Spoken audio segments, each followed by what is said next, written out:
আচ্ছা, আসসালামু আলাইকুম।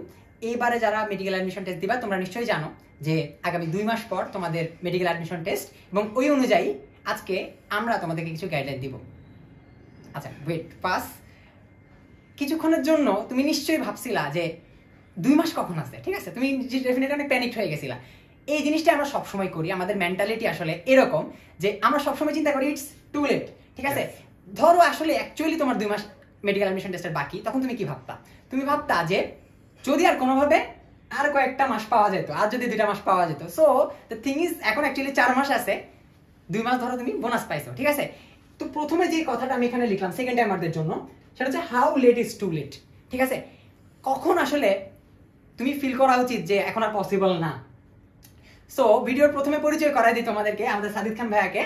সাদিদ এখন বর্তমানে পড়ালেখা করছে মুগদা মেডিকেল কলেজে, এবং সেকেন্ড টাইম অ্যাডমিশন টেস্টের সময় তার মার্ক ছিল 82। আমারও অ্যাকচুয়ালি 81.75 ছিল, অর্থাৎ আমার থেকে বেশি মার্ক পাইছে সেকেন্ড টাইম অ্যাডমিশন টেস্ট দিয়ে। এবং ও যেহেতু এর আগে একটা মেডিকেল কলেজে ছিল, এরপরে যেহেতু অন্য মেডিকেল কলেজের জন্য হচ্ছে গিয়ে সে অ্যাডমিশন টেস্টে দিছে, তার 8 মার্ক কাটা গেছিল, ঠিক আছে?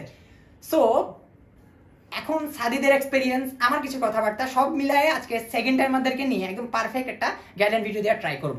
তো প্রথমে যে কথাটা বললাম how late is too late, তোমরা সবচেয়ে বেশি কোয়েশ্চেন যেটা করছো, ভাইয়া 5 মাস চলে গেছে, 6 মাস চলে গেছে, মেডিকেল অ্যাডমিশন টেস্ট হয়েছে 1 বছর হয়ে যাইতেছে, আমার হচ্ছে গিয়ে স্টিল কি হয় নাই, মানে একটা ট্র্যাকে আসতে পারি নাই, 70% সিলেবাস হচ্ছে গিয়ে শেষ, সরি বাকি, হ্যাঁ আমার হচ্ছে গিয়ে কমপ্লিট করার মতো অনেক মানে ল্যাকিংস চলে আসছে আমার ভিতরে। সো এই জায়গাতে আসলে কি করা উচিত? তোমার কোয়েশ্চেনটা হওয়া উচিত ছিল যে এক্সাক্ট এই টাইম থেকে তুমি আসলে কোন স্ট্র্যাটেজি ফলো করবা। তোমার কোয়েশ্চেনটা এরকম হয়ে গেছে, এতদিন তো ওয়েস্ট করে ফেলছে, এখন কি সম্ভব? এখন এই সম্ভব নাকি অসম্ভব, এই জিনিসপাতিগুলো যখন আমরা মাথায় অনেক বেশি চিন্তা ভাবনা করি, অ্যাকচুয়ালি আমরা কাজের কাজ কিছু করি না, খালি ওভার থিঙ্কিং করি। সাথে অ্যাকচুয়ালি বলেন আসলে কি পসিবল? আসলে আমরা যখন আমাদের লাইফটাকে গুছাই নেব বা ভালো কাজ করার সময় আমাদের কেন যেন সবার মাথায় সবসময় নেগেটিভ জিনিসটাই আসে। এই যে যেমন আমরা ভাবতেছিলাম আমাদের ওয়েস্ট হয়ে গিয়েছে, কিন্তু আমরা এখনো ভাবতেছি না যে আমাদের কাছে আর কতটুকু টাইম বাকি আছে, যেই টাইমটাকে আমরা ইউটিলাইজ করে একটা ভালো আউটপুট নিয়ে আসতে পারি। আচ্ছা, টাইমের যেহেতু কথা বললাম, আমি অ্যাডমিশন টেস্ট দিয়েছিলাম 2 মাস 15 দিনে, ঠিক আছে? কারণ এখন আমার জিরো নলেজ ছিল এমনও না, ঠিক আছে?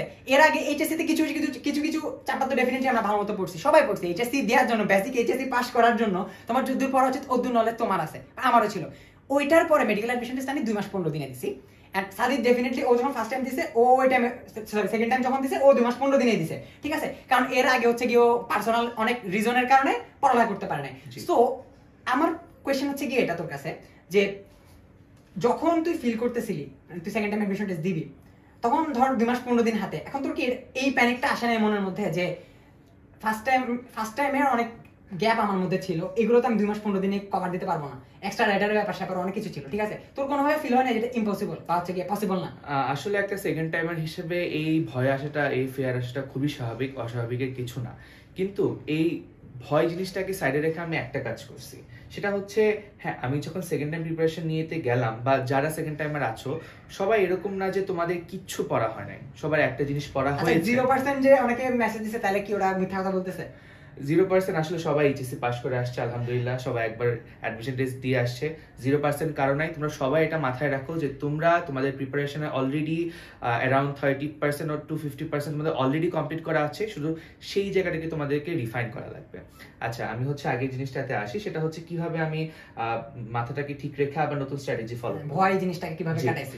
এখন আমি যখন একদম বসলাম পড়ার টেবিলে, আমার ফার্স্ট স্ট্র্যাটেজি ছিল আমি কি কি কমপ্লিট করতে পারছি, কি কমপ্লিট করতে পারি নাই, বা কি কি ল্যাকিংস ছিল আমার। তো আমি সেই জিনিসপত্রগুলো একদম নোট ডাউন করছি যে আচ্ছা এটা হচ্ছে আমার পজিটিভ জিনিস, আমি এই চ্যাপ্টারগুলো আগে পড়ে আসছি, বা এই টপিকগুলো আমি কমপ্লিট করে দিয়ে আসছি। আর নেগেটিভের মধ্যে ছিল আমি বারবার রিভিশন দেই নাই, আমি বারবার এক্সাম দেই নাই, অথবা এটা এই জিনিসগুলো কিন্তু দেখো ও বলতেছে, বাট সেকেন্ড টাইম এক এক জনের এক এক রকম হতে পারে না।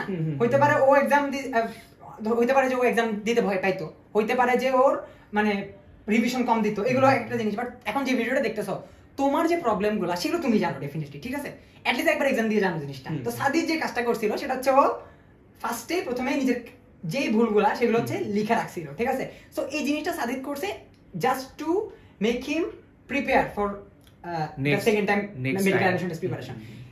এটা হচ্ছে কি সবচেয়ে বড় সমস্যা, আমরা মেন্টালি নিজেকে স্টেবল করতে পারি না, আমরা লাফাই বারবার যে আমি তো সেকেন্ড টাইমার, ঠিক আছে, আমার হচ্ছে গিয়ে ফার্স্ট টাইমারদের মতো ফার্স্ট টাইমার অনেক কিছু হইতেছে গিয়ে গ্যাপ আছে আমার মধ্যে, ঠিক আছে, এই জিনিসপাতিগুলো মাথার মধ্যে করে। তো প্রথম যে কথাটা বললাম, how late is too late, never, it's never too late, ঠিক আছে। আমি একটা ক্রিকেটের ধরো একটা ক্রিকেট ম্যাচের কথা বলি, ঠিক আছে, বাংলাদেশের খেলা যখন 6 বলে 36 রান লাগে তখন আমরা দেখি কিনা, হ্যাঁ, আমরা এটা চিন্তা করি না যে 6 বলে 6টা সে ছক্কা মারতে পারবে কিনা, কিন্তু আমরা কি, আমরা সম্ভাবনা আছে দেখে তারপরে দেখি। যখন হচ্ছে পরের বলে ছক্কা মারতে পারে না তখন টিভিটা অফ করে দিই, ঠিক আছে। মেডিকেল অ্যাডমিশন টেস্টের প্রিপারেশনও এরকম। আমি যে একটু আগে বললাম 2 মাস আর বাকি, 2 মাসে কি আসলে মেডিকেল অ্যাডমিশন টেস্টের প্রিপারেশন নেওয়া সম্ভব, বা 1.5 মাসে? 2 মাস 1.5 মাসের প্রিপারেশন না অবশ্যই সম্ভব। আচ্ছা, যদি হইতেছে ধর সেকেন্ড টাইম আমি প্রিপারেশন নিচ্ছে 30% তার ডান, 70% তো পসিবল না, ঠিক না? ওই যে বাংলাদেশের ম্যাচের মতো, তখন তোমার টিভিটা অফ করে দেওয়ার টাইম ছিল, কিন্তু এখন তো তোমার 4 মাস আছে। হ্যাঁ, 4 much is quite nice time. আমি এটা একদম নিজের এক্সপেরিয়েন্স থেকে বলতে পারি, সাদিত দিছে 4 মাস আসলে অনেক সময়, 4 মাস আসলে অনেক বেশি সময়, ঠিক আছে।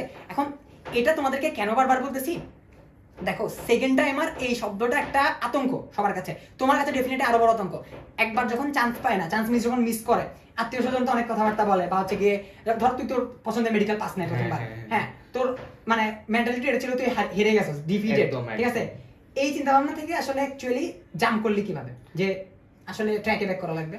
ট্র্যাকে ব্যাক করার জাম্পটা ছিল, আমরা আসলে সবাই নিজের পটেনশিয়ালটা জানি। আমরা এর আগে 12 বছর একাডেমিক পড়াশোনা করে আসছি, বা আমাদের এইচএসসি লাইফে আমরা যে কষ্টটা করে আসছি, এরকম অনেকেই থাকে যে যারা ফার্স্ট টাইমে অনেক ভালো প্রিপারেশন নিয়েছো, কিন্তু সেকেন্ড মানে ফার্স্ট টাইমে এক্সাম যখন দিতে গেলা তখন বাই চান্স কোনো একটা সমস্যার কারণে তোমার এক্সাম ভালো হয় নাই।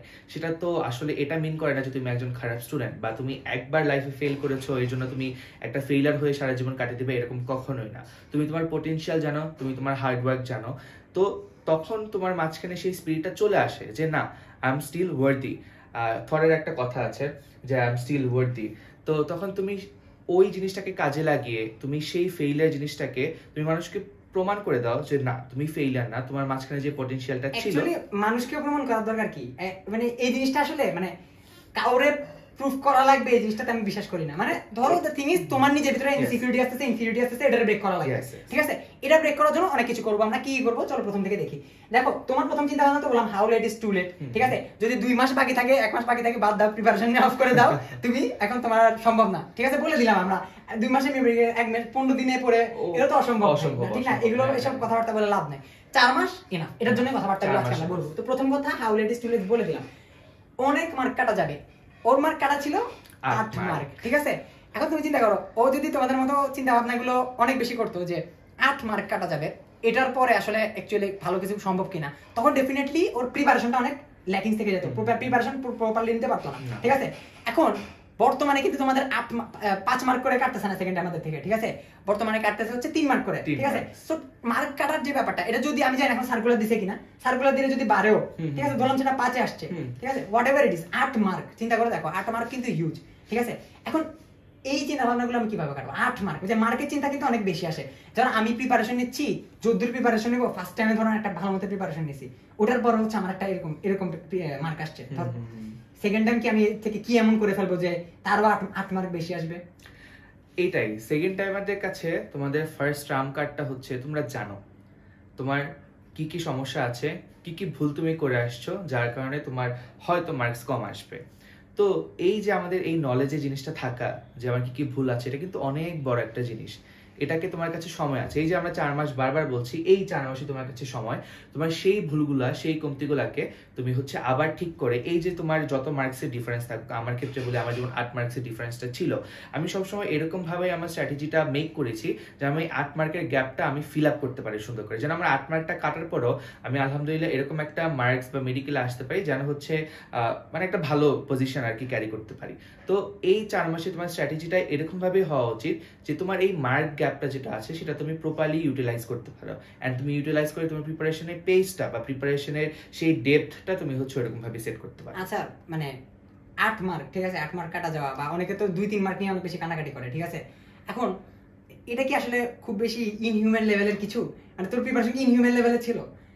যে প্রিপারেশনটা ছিল এটা কি মানে ফ্রেন্ডরা বা প্রতিবেশীরা দেখে বলছে ভাই ও তো রুম থেকে বাইরে হয় না, এরকম কোনো প্রিপারেশন ছিল? এটা বলি, এখন অনেকে হয়তো ভাবতেছো যে ভাইয়া 8 মার্ক কাটার পরে কিভাবে মুগদা মেডিকেল কলেজে আছে।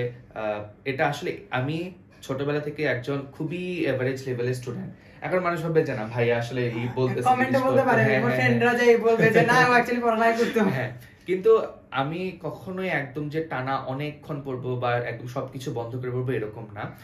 এখানে সবচেয়ে ইম্পর্টেন্টটা হচ্ছে smart work. Exactly, smart smart work আমরা তো ডেফিনেটলি অনেক আলোচনা করব, পুরো হ্যাঁ, ভিডিও সামনে জুড়ে আমরা আলোচনা কি কি করবো। স্ট্র্যাটেজি থাকবে এগুলো বলবো।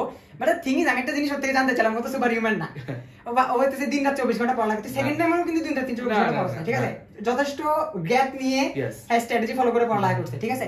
সো একটা জিনিস কিন্তু ক্লিয়ার যে তোমার 8 মার্কের গ্যাপ হোক 5 6 যত গ্যাপই হোক না কেন, গ্যাপটা আমি জানি না, বাট একটা জিনিস জানি সেটা হচ্ছে ওই গ্যাপ তুমি ফিল আপ করতে পারবা, ঠিক আছে। মানুষের ইন জেনারেল একটা ওন্ড হইলে সেটা হিল হয়ে যায়, ঠিক আছে, একদম এটা বায়োলজিক্যাল প্রসেস। এটার মতোই মানে এই গ্যাপটা তুমি ফিল আপ করতে পারবা, অলওয়েজ পারবা, এবং 4 মাসের মধ্যে পারবা। এটা জিনিস মানে একটা একটা করে ব্রেকডাউন করতেছি, যেহেতু তো প্রোগ্রেশন বুঝবা কিভাবে, ঠিক আছে।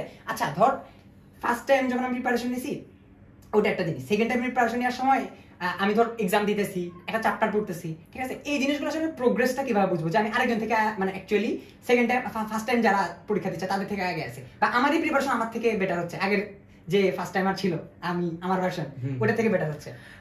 আমি সবসময় বলবো কম্পেয়ার কখনো অন্যের সাথে করবে না, কম্পেয়ার সবসময় নিজের সাথে করবে। মেডিকেল অ্যাডমিশন তো আসলে এটা আরো বেশি সত্যি, হ্যাঁ, কারণ ধর তোমার ফ্রেন্ড, ঠিক আছে, সে হইতেছে গিয়ে হইছে না, তুই অ্যাডমিশন টেস্ট দিচ্ছিলি, 100 100 পাইতেছে, এরকম তো মার্ক হইতেছে গিয়ে কত হচ্ছিল 80 85 এরকম রেঞ্জের মান, ঠিক আছে। সো ওই কম্পারিজনে আসলে গেলে প্রবলেমটা কোন জায়গায় হইতো, মানে ধর তুই তোর ফ্রেন্ডরা দেখে অনেক বেশি স্যাড হয়ে যেতেছিস, তখন জিনিসটা কি হইতো? আসলে আমরা যে মেডিকেল অ্যাডমিশন যে প্রিপারেশনের সময় এক্সামগুলো দিই বা মেডিকেল অ্যাডমিশন যেটা দিই সেটা হচ্ছে আমরা 100 মার্কের এমসিকিউর উপর দিই। এই এমসিকিউর উপর বেস করে হয়তো সে এখন ডেইলি এক্সামে কতটুকু পারফর্ম করতেছে, সে 100তে 100 পাচ্ছে নাকি, তার মেরিট ফার্স্ট পজিশনে আছে নাকি, এরকম অনেক এক্সাম্পল আমি দেখছি যে হচ্ছে সে কোচিং এ একদম ফার্স্ট মেরিট ছিল তার 100তে 100, কিন্তু আনফরচুনেটলি সে হচ্ছে একদম ফাইনাল মেডিকেল অ্যাডমিশন টেস্টে গিয়ে তার চান্সটা হয় নাই। এটা আমি অনেক দেখছি, ঠিক আছে, এটা আমি ওপেনলি বলি যারা 100 পাবা তারা চান্স পাবে না, ঠিক আছে, যদিও জিনিসটা অনেক হার্শ শোনাইতেছে, but the thing is coaching এর এক্সাম ওরিয়েন্টেড বা হচ্ছে কি এই ধরনের প্রোগ্রেশনে কোনোদিন যাবা না। প্রোগ্রেশন আমি তোমার বলি অ্যাকচুয়ালি কিভাবে হবে। প্রোগ্রেশনটা হচ্ছে প্রথমত এক্সাম দিয়ে তো প্রোগ্রেশনটা মানে মেইন ফিল্টার হচ্ছে কি এক্সাম, ঠিক আছে, কিন্তু এক্সাম যখন দিচ্ছ তখন তোমার একটা জিনিস দেখা লাগবে তোমার প্রোগ্রেশনটা টাইমে হইতেছে কিনা। মানে ধরো তুমি আগে হচ্ছে কি 60 মিনিটেও দেখা যেত লাস্টের দিকে 10টা 15টা বাকি থেকে ধুমধাম আন্দাজে দেখাই দিছি, এটা একটা টাইম আগাইতেছে কিনা। দ্বিতীয়ত নেগেটিভ মার্কিং কমতেছে কিনা, এটা একটা সেকেন্ড টাইমার হিসেবে একটু মাথায় রাখা লাগবে, ঠিক আছে, কারণ নেগেটিভ মার্কিং তোমার অলরেডি একটু মার্ক কাটা যাবে, ঠিক আছে, তো নেগেটিভ মার্কিং এর একটা ব্যাপার স্যাপার চলে আসে। সো এক্সামের ক্ষেত্রে দেখবা যে তোমার নেগেটিভ মার্কিং এর প্রোগ্রেশনটা হচ্ছে কিনা, ঠিক আছে। আরেকটা জিনিস দেখবা সেটা হচ্ছে গিয়ে একটা চ্যাপ্টারের বেসিক জিনিসগুলো তুমি পারতেছো কিনা, ঠিক আছে। এক্সাম তো দিবা, এক্সাম দিতে দিতে দেখবা যে সায়েন্টিস্টের নাম নিয়ে কোশ্চেন করতেছে, আন্দাজে কতগুলো সায়েন্টিফিক নেম নিয়ে কোশ্চেন করতেছে, যে থিওরি যে থিম জীবনে মেডিকেল অ্যাডমিশন টেস্ট আসবে না ওগুলো নিয়ে কোশ্চেন করতেছে, ওগুলো দিয়ে প্রোগ্রেশন জাজ করতে যাবা না। প্রোগ্রেশন জাজ করতে হলে তোমার মেডিকেলের প্রথমত কোশ্চেন ব্যাংক এতদিন ধরে দেখে আসছো, তুমিও জানো যে কোন প্যাটার্নের কোশ্চেন আসে, ঠিক আছে, এই প্যাটার্নের কোশ্চেন জীবন আসবে না, ওই কোশ্চেন দিয়ে নিজেরা জাজ করতে যাবে না, ঠিক আছে। আরেকটা প্রোগ্রেশনের ব্যাপারে আমি বলি যে অনেকে এটা মেডিকেল অ্যাডমিশন টেস্টও সেখানেও করে আসে যে খুবই বেসিক কোশ্চেন বা খুবই ইজি কোশ্চেন থাকে, যেমন হচ্ছে আমাদের লাংসের আমাদের বা ফুসফুসের আবরণ কি, সেটা হচ্ছে মানুষজন ভুলে হচ্ছে প্লুরাল জায়গায় পেরিকার্ডিয়াম দিয়ে আসে। তো কেন করে এটা করে হচ্ছে কারণ তারা হয়তো তাদের প্রোগ্রেশনটা বুঝে না। তুমি তোমার প্রোগ্রেশনটা এখানেই বুঝবা যে তোমার কোনো বেসিক কোশ্চেনে বা কোনো ইজি কোশ্চেন তোমার কখনোই ভুল যাবে না। তখন তুমি বুঝবা যে না তোমার প্রিপারেশনটার প্রোগ্রেশন খুবই একটা ভালো জায়গায় যাচ্ছে, আলহামদুলিল্লাহ তোমার বেসিকটা ফুললি কভার্ড আছে, এবং এখান থেকে তুমি কোনো ইজি কোশ্চেন ভুল করে আসবে না। আচ্ছা এটা আর একটা লাইন দিয়ে একটা এক্সাম্পল দিই কোশ্চেন আমাদের বেলায় যেটা হয়েছিল, আমি সেটা সবাইকে বলি, সেটা হচ্ছে আমাদের বেলায় একটা কোশ্চেন ছিল পিরানহা, ডেফিনেটলি পিরানহা কোথাকার প্রাণী, ঠিক আছে, কোন অঞ্চলে। সো এইটা একটা কোশ্চেন ছিল। ধরো আরেকটা কোশ্চেন ছিল হইতেছে গিয়ে সেলুলোজের বৈশিষ্ট্য কোনটা, তাহলে সেলুলোজের বৈশিষ্ট্য খুবই সহজ একটা জিনিস, ঠিক আছে, কিন্তু ওই অ্যাডমিশন টেস্টে যারা চান্স পায় না তারা পিরানহার জন্য চান্স পায় না যেমন না, তারা পিরানহার ভয়ে সেলুলোজের কোশ্চেনটা ভুল করার কারণে চান্স পায়। তার মানে তোমার বেসিকটা নড়বড়ে হয়ে গেলে সমস্যা, ঠিক আছে, বাট প্রোগ্রেশন দেখতে হবে তোমার চ্যাপ্টারের বেসিকগুলো কতটুকু ক্লিয়ার হচ্ছে। দ্বিতীয়ত একটা জিনিস সেকেন্ড টাইম আমাদের জন্য এক্সক্লুসিভ জিনিসটা সেটা হচ্ছে এক্সট্রা ইনফরমেশন, ঠিক আছে, এন্ড এক্সট্রা ইনফরমেশনের আমি কিছু ব্যাপার স্যাপার লিখছি, দেখো এক্সট্রা ইনফোর ব্যাপার সেটা হচ্ছে দুইটা পার্ট, অনুশীলনী মেইন বই, ঠিক আছে, প্রথম লেয়ারটা একদম ফরজ অনুশীলনী একদম। আমাদের বেলায় ফিজিক্সের থেকে অনেকে বলছে যে বাইরে থেকে এমসিকিউ আসে, পরে মিলাই দেখছে ওটা হচ্ছে একদম অনুশীলনী, ঠিক আছে। তারপরে ধরো হচ্ছে কি এক্সট্রা রাইটারের যে ইনফরমেশন গুলো ওগুলো থেকে যদি আসে অনুশীলনী থেকে আসার চান্স সবচেয়ে বেশি। কারণ ধরো যে মেডিকেল অ্যাডমিশন টেস্টের কোয়েশ্চেন বানাইতেছে, সে হইতেছে একটা ডাক্তার, সে তার হইতেছে অত টাইট নাই, তেল নাও থাকতে পারে যে আরেকটা এক্সট্রা রাইটার খুলে হইতেছে কি কোয়েশ্চেন বানাবে, বানাইতেও পারে, আমি বলতেছি না, বাট যদি বানায় ডেফিনেট প্রথম অনুশীলনীটা ঠিক আছে। সো অনুশীলনীর কোয়েশ্চেন গুলা আসলে সলভ করাটা মানে একদম ফরজ। আর অনুশীলনী কোশ্চেনগুলো আসলে অ্যাকচুয়ালি কিভাবে সলভ করা উচিত, এটা একটা কোশ্চেন। অনুশীলনী কোশ্চেনে এটা আমি অনেক প্রশ্ন পাইছি, সেটা হচ্ছে অনুশীলনী কি কি কোশ্চেন সলভ করতে পারবো আমরা। এখন আমাদের যে মেইন বইগুলো থাকে সেগুলো এইচএসসি জন্য আমাদের বানানো, তো অনুশীলনে এরকম অনেক কোশ্চেন থাকে যে তোমার ক্যালকুলেটর নিয়ে কেমিস্ট্রি ফিজিক্সের কথা বলে, ওগুলো বাদ, ওগুলো বাদ, ম্যাথ ভাই বাদ, ম্যাথ যেগুলো ক্যালকুলেটর যারা করতে পারতেছ না সেগুলো বাদ। ওগুলা অনেক কোচিং সেন্টার অনেক ভাইয়া হইতেছে ওগুলো সলভ দিতেছে, হ্যাঁ ওগুলো দেখার দরকার নেই, ওগুলো আসবে না ভাই। তোমার এখন মেডিকেলে চান্স পাওয়াইতে বুয়েট লেভেলের ট্রিক্স মিক্স নিয়ে আসার দরকার নেই, ঠিক আছে। আর ট্রিক্স ওগুলা পরীক্ষার হলে কতটা মনে থাকে আমি জানি না, ঠিক আছে। যত জিনিসটা হচ্ছে বেশি পড়বা তত মাথায় টাকা, যত ট্রিক্স দিয়ে দিয়ে ঝামেলা যত বাড়াবা, কমপ্লেক্স যত করবা তত সমস্যা। তো যেটা বলতেছিলাম মানে অনুশীলনীর কোয়েশ্চেন গুলা, হ্যাঁ অ্যাকচুয়ালি কিভাবে সলভ করা উচিত বা কিভাবে আসলে মুখস্থ করবো, মানে মুখস্থ করা উচিত, ডিরেক্টলি কি সিরিয়ালি পড়বো আমি, নাকি হচ্ছে গিয়ে একটা দুটা বুঝে বুঝে পড়বো? অনুশীলনের কোশ্চেন, এটা আমি সব কোশ্চেনের ক্ষেত্রে বলি, কোনো কোশ্চেন আমাদের ডিরেক্টলি মুখস্থ করা উচিতই না।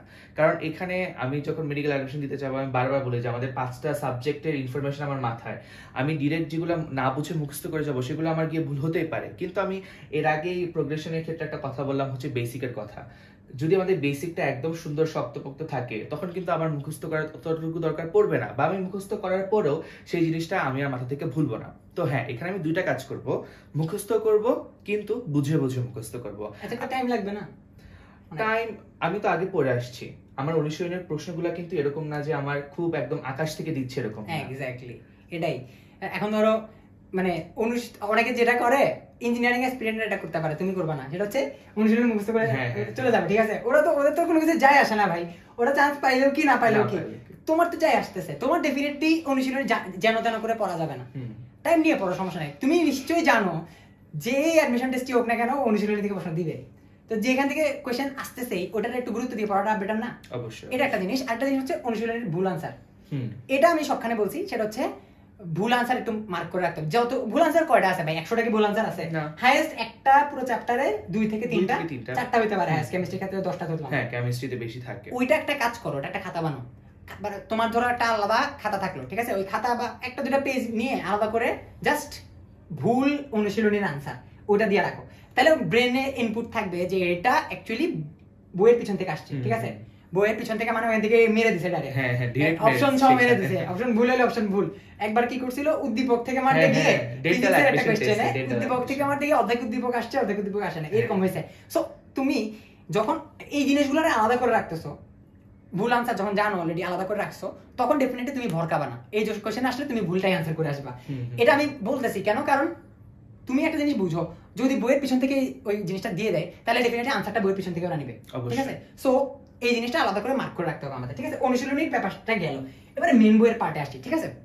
আচ্ছা, মেইন বই আমাদের ভাই প্রথম কথা অত তেল নাই যে আমরা আজমল গাজী আজমল স্যার পড়ার পরে আমি আলিম সাল্লাহ দিয়ে পুরো আলিম স্যার পড়বো, তারপরে মাজেদা ভাই, অনেকে মাজেদা ম্যাম পড়ে, হ্যাঁ পুরো পড়াটা খারাপ না, কিন্তু দ্য থিং ইজ তুমি সেকেন্ড টাইমের প্রথম কথা, কারণ হচ্ছে কি তোমার হচ্ছে একটু প্রেশার আছে, টাইমের প্রেশার, ঠিক আছে। তোমার ল্যাকিংস ফিল আপ করা লাগবে, বাট এক্সট্রা জিনিস করা লাগবে না। তুমি একটা চ্যাপ্টার পড়ার পরে আরেকটা চ্যাপ্টার হুবহু আরেকটা বই থেকে বারবার করে পড়া দরকার নেই। তুমি যেটা করবা, প্রথম কথা তোমার গাজী আজমল আর মানে গাজী আজমল, আবুল হাসান স্যার মেইন রাইটারের যে বইগুলো সেগুলোকে একদম ফরজ করে ওগুলোর উপরে ভিত্তি করে পড়া লাগবে।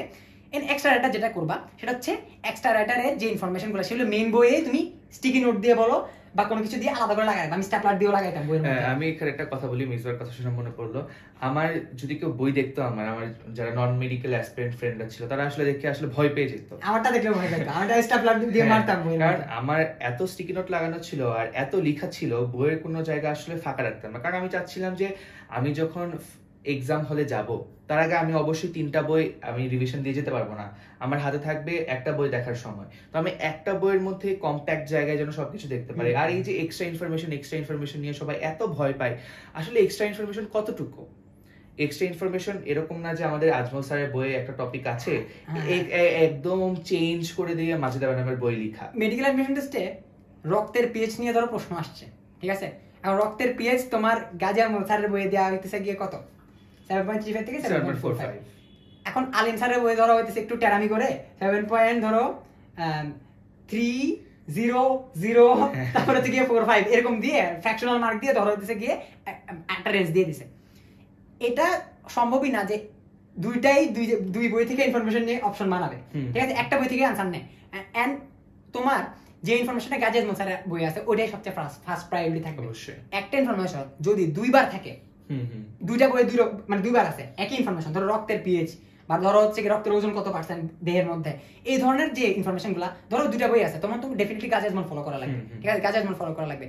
কিন্তু আমরা ইয়ার ক্ষেত্রে দেখলাম আমাদের যে মেডিকেল অ্যাডমিশন টেস্ট ওটার টিকার ক্ষেত্রে একটা কোশ্চেন, ওরাল পরিবার টিকা যেটা, ওটার টাইপের ক্ষেত্রে গাজী আজমল স্যারের বই একটা টাইপ, আলিম স্যারের বই একটা টাইপ। এখন এটা নিয়ে অনেক কোচিং সেন্টার তোমার বলবে যে আলিম স্যার পড়া লাগবে, ঠিক আছে, কিন্তু দ্য থিং ইজ এটা কি গাজী আজমল স্যারের আনসার নিছে নাকি আলিম স্যারের আনসার নিছে তুমি কিন্তু জানো না। এন্ড এটা আমার বুঝতে হবে যে কোশ্চেনের প্যাটার্নটা কেমন ছিল, এক্স্যাক্টলি।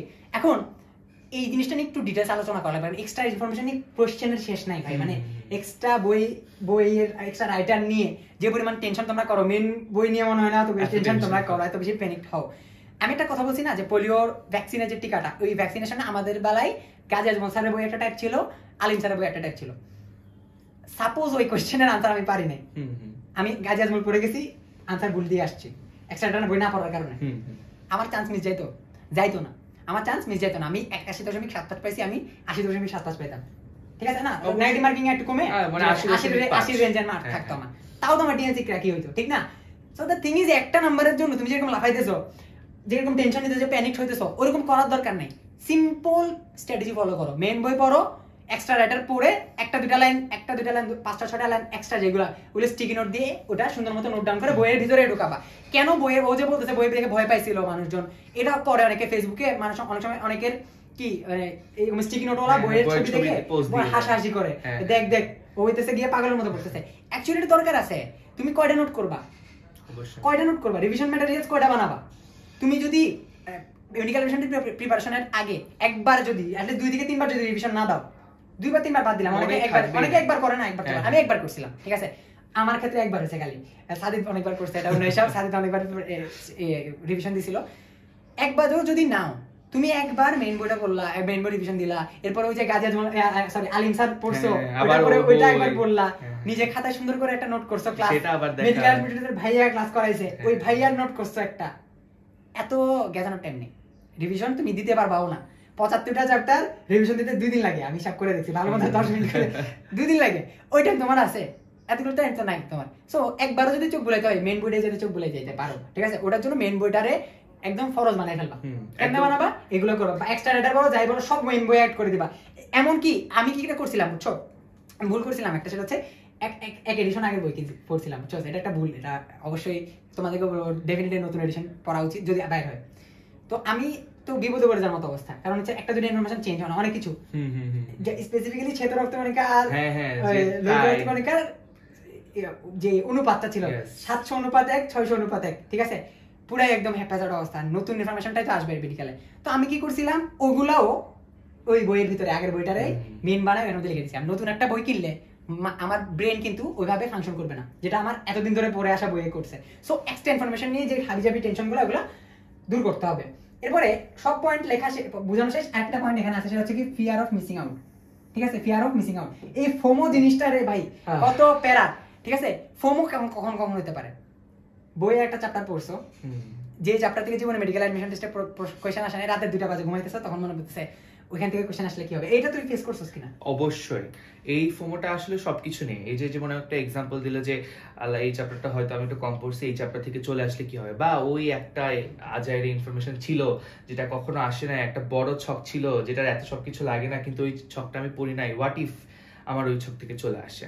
এই জিনিসটা আসলে এতবার হয়েছে, আর এই জিনিসটা আমার মনে হয় সব সেকেন্ড টাইমারদেরই অনেক প্যারা দেয়, যে ফার্স্ট টাইমারদের কিন্তু দেয়, বাট সেকেন্ড মানে আরো বেশি দেয়, ওরা মিস আউট করে যেতেছে, বারবার ফিল করে জিনিসটা, কারণ যেহেতু একটা বেশি মার্কস পাওয়ার একটা মানে টেনশন থাকে যে বেশি মার্কস পাওয়া লাগবে ফার্স্ট টাইমারদের থেকে।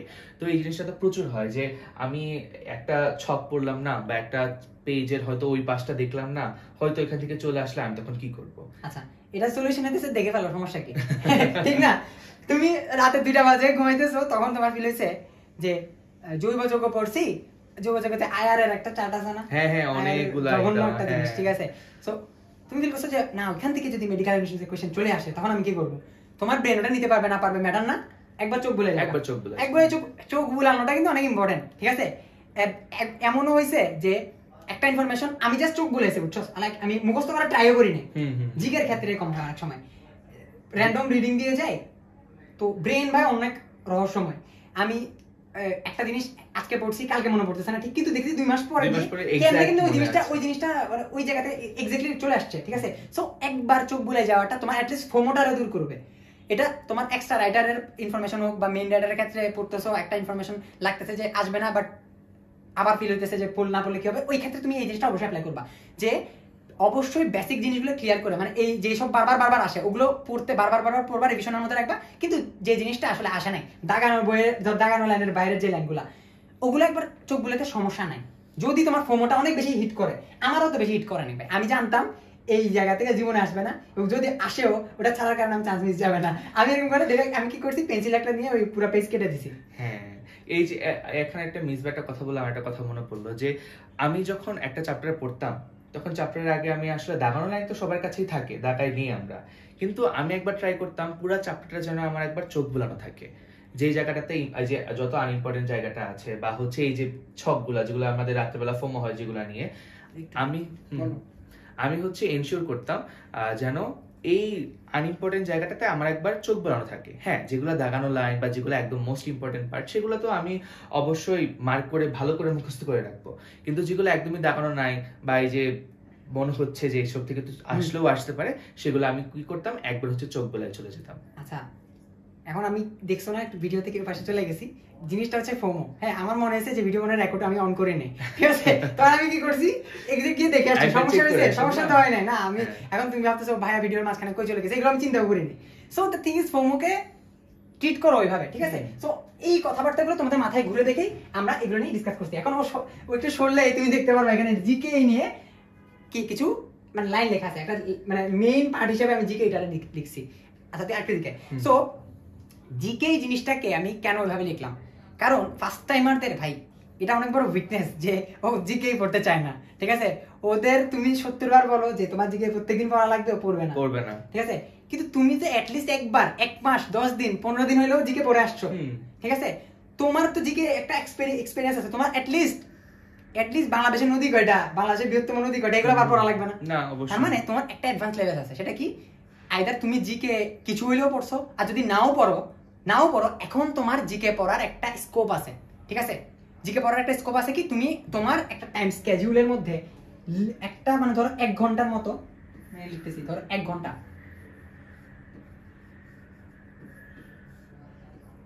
1 ঘন্টার মতো রাখতে পারবা ডেইলি বেসিসে। এই ভুল করবা না যে আজকে পড়ছি কালকে পড়বো না, পরশু পড়বো না, এরকম, ঠিক আছে? আমরা কি ঘুম স্কিপ মারি কোনোদিন? ঘুম স্কিপ মারি না, খাওয়াতে স্কিপ করি না। জিকে টাইম তুমি কেন স্কিপ করবা? জিকে আর ইংলিশ এটা টাইম স্কিপ করবা না। হইতে পারে একদিন জিকে পড়ছো, একদিন ইংলিশ পড়ছো, বাট দুইটাই কোনোদিন পড়ো নাই, এরকম এই কাজ করবা না। কারণ আমি এটা কেন লিখতেছি, ফার্স্ট টাইমাররা এই জিনিসটা ল্যাক করে, এটা তোমার অনেক বড় স্ট্রেংথ হতে পারে, ঠিক আছে? যদিও জিকে অনেক বেশি আনপ্রেডিক্টেবল, এমন হতে পারে যে তুমি অনেক পড়ার পরেও আসা নেই, বাট দ্য থিং ইজ তোমার জিকে টেনশনটা থাকবে না, যেটা ফার্স্ট টাইম আমাদের অনেক বেশি প্যারা। লাস্টে এসে ধরো একজন মানুষ নতুন করে 1 মাস আগে অনেক কিছু পড়তেছে, বাংলাদেশের হিস্ট্রি পড়তেছে, সে নতুন করে, তার যে প্যারাটা যাবে সেটা তোমার যাবে না। তো ওই প্যারার টাইমটাতে তুমি বাঁচাই দিতে পারবা নিজেকে, ওই টাইমটাতে তুমি কি করতে পারবা, বাকি চ্যাপ্টারগুলোতে ভালো করে রিভিশন দিতে পারবা, ঠিক আছে?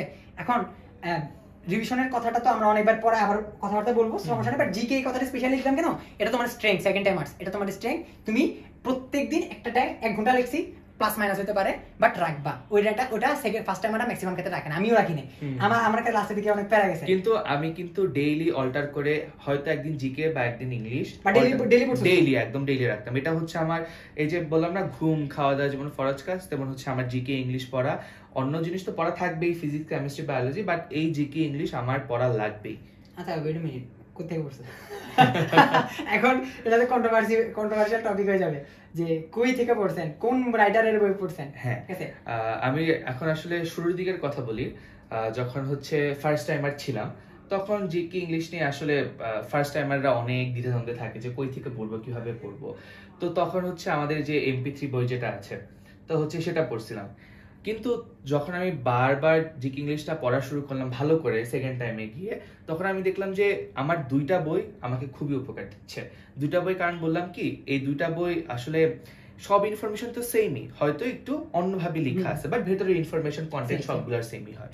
তো এই ক্ষেত্রে হচ্ছে আমি আসলে বইয়ের নামগুলাই বলতেছি, যেহেতু আমাকে মিলে কিনা দেখি বলবো। হ্যাঁ, সেটা হচ্ছে দুইটা বই, একটা হচ্ছে মেডিকোর বই আর একটা হচ্ছে রেটিনা ডাইজেস্ট। রেটিনা ডাইজেস্ট আমি বলতাম এখন, ঠিক আছে? রেটিনা ডাইজেস্ট খুবই ভালো বই। সো এটা হচ্ছে একটু তোমার যারা টেনশনে আছো তাদের টেনশনটা কাটাতে পারে।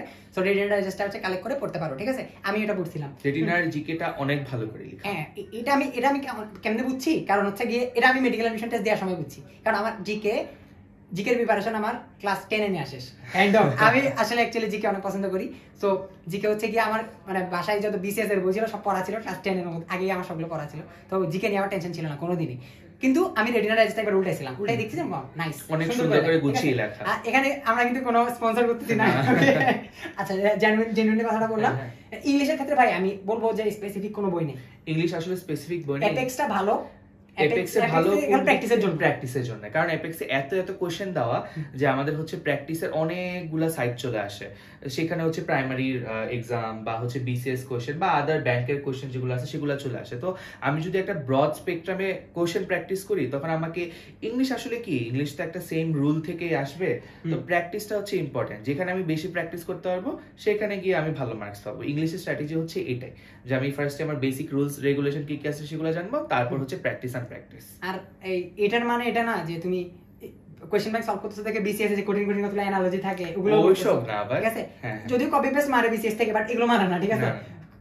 কোনটা পড়বা না এটা মাথায় জিকে এই ক্ষেত্রে। আচ্ছা, সমস্যা নেই, একটা আলাদা ভিডিওই দিব, সমস্যা নেই, ইনশাআল্লাহ ভিডিওই দিব। বাট একটা জিনিস ক্লিয়ার, সেটা হচ্ছে কোশ্চেন মানে যত বেশি সলভ করা ইংলিশের ক্ষেত্রে তত বেটার। কিন্তু একটা জিনিস হচ্ছে, ধরো একটা প্যারা বারবার নেওয়ার থেকে একবারে নিয়ে ফেলাটা বেটার। সেটা কি, আমি ধরো প্রোনাউনের টাইপ পড়তে চাইলে which one is the relative pronoun ধরো লেখা আছে, ঠিক আছে? এন্ড দেন করে দিচ্ছে বারবার কোশ্চেনটা আসছে, ধরো রিলেটিভ প্রোনাউন জিনিসটা জানি না আমি, তখন আমি ইউটিউব সার্চ করলাম, আমি ইউটিউব সার্চ করলে একটা ভিডিও দেখে আসলাম, ছোট্ট 2 মিনিট 5 মিনিট, ঠিক আছে? এট লিস্ট মাথা থেকে টেনশনটা চলে গেল। সো দ্য থিং ইজ, যদি কোনো জিনিস বারবার পাও এবং না বুঝো, ধরো আমি তো কিন্তু আমার কিন্তু সলভ করতে করতে বোঝা হয়ে যেত যেটা রুলস এটা আসলে এটা দেখতে সুন্দর লাগতেছে, ঠিক আছে? না মানে জিনিসটা আসলে এইভাবে, কারণ আমাদের ইংলিশটা এইভাবেই শুনে আসি যে হচ্ছে ছোটবেলা থেকে পড়ে আসতেছি। না এটা একটু বলিনি, জেনারেলাইজ করার চান্স নাই। ধর হইতে পারে তোর ইংলিশের বেসিক ভালো, হইতে পারে আমি অনেক বেশি ধর ইংলিশ মুভি টুভি দেখছি বা হচ্ছে সেই ইংলিশ ভালো। হ্যাঁ, অনেকে তো আছে যে ভাই ইংলিশটা ওরকম স্ট্রং না, বা হচ্ছে কি ইংলিশ নিয়ে মোটামুটি একটু দুর্বলতা থাকতে পারে। তার ক্ষেত্রে আমি এটা বলতেছি যে তুমি একটা কোশ্চেন বারবার দেখো, বুঝতে না পারো, তখন তুমি সুন্দর মতো কি প্রোনাউনে যত টাইপ আছে সব পড়বা, ঠিক আছে? যতগুলো টাইপ আছে সব পড়ে ফেলবা, তারপর হচ্ছে কি এবার কি আবার সলভ করতে থাকো। তো সো এই জিনিসপাতিগুলো এখান থেকে আমরা ডিসকাস করলাম। এর পরে হাউ টু কনসেন্ট্রেট, ঠিক আছে? হাউ টু কনসেন্ট্রেট সলিউশনের পরে যাবো, আগে ডিসকাস করে নিই প্রবলেমটা। সেটা হচ্ছে, ধরো এখানে রুমের মধ্যে হচ্ছে চারপাশে সবকিছু ছড়ানো ছিটানো। এই সিচুয়েশনে সাদিক পড়ালেখা করতে পারবে না, এই সিচুয়েশনে আমি পড়ালেখা করতে পারবো, কারণ আমার নেচার এরকম। আশেপাশে কি আছে না আছে আমার ম্যাটার করে না, আমার কনসেন্ট্রেশন থাকে, ওর থাকে না। তো এই জিনিসটা হচ্ছে কনসেন্ট্রেশন এক একজনের এক এক রকম। বাট একটা জিনিস ক্লিয়ার, যে তোমার টার্গেট যদি ফিক্স না থাকে, কনসেন্ট্রেশন জীবনে থাকবে না। লেটস সে আমরা হচ্ছে উদ্ভিদ শারীর তত্ত্ব পড়বো। এখন উদ্ভিদ শারীর তত্ত্ব তুমি কদ্দূর পড়বা এদূর না জানে যদি তুমি লাভ দেওয়া শুরু করো, তখন ডেফিনেটলি তোমার জিনিসটা কঠিন লাগবে। কি ভাই শেষ হইতেছে না কেন? হ্যাঁ, বা হচ্ছে কি জিনিসটা তো মাথায় ঢুকতেছে না, একটু পর তুমি কুইট করে চলে যাবা। আমি যেটা করতাম সেটা হচ্ছে, এই যে দেখো লেখা আছে এখানে, স্মল অ্যাপ্রোচ, একদম ছোট অ্যাপ্রোচ করতাম। এটা হচ্ছে ধরো ওই চ্যাপ্টারটা হচ্ছে টোটাল 50 পেজ, আমি ফিক্স করতাম 40 মিনিটের মধ্যে আমার এই 10 পেজ পড়া লাগবে, এরপর হচ্ছে কি আমার এই 10 পেজ পড়া লাগবে, ঠিক আছে? এভাবে হচ্ছে কি ভাগ করে দিতাম। এখন হইতে পারে 40 মিনিট আমার 10 পেজ পড়া হয় না, ঠিক আছে? তখন কি করতাম, তখন একটু টাইম বাড়াইতাম, সমস্যা নেই, আমাকে কেউ জাজ করতেছে না, ঠিক আছে? আমার 10 পেজ পড়া হয় না, আমার 8 পেজ তো পড়া হয়েছে, কিছু তো হয়েছে না।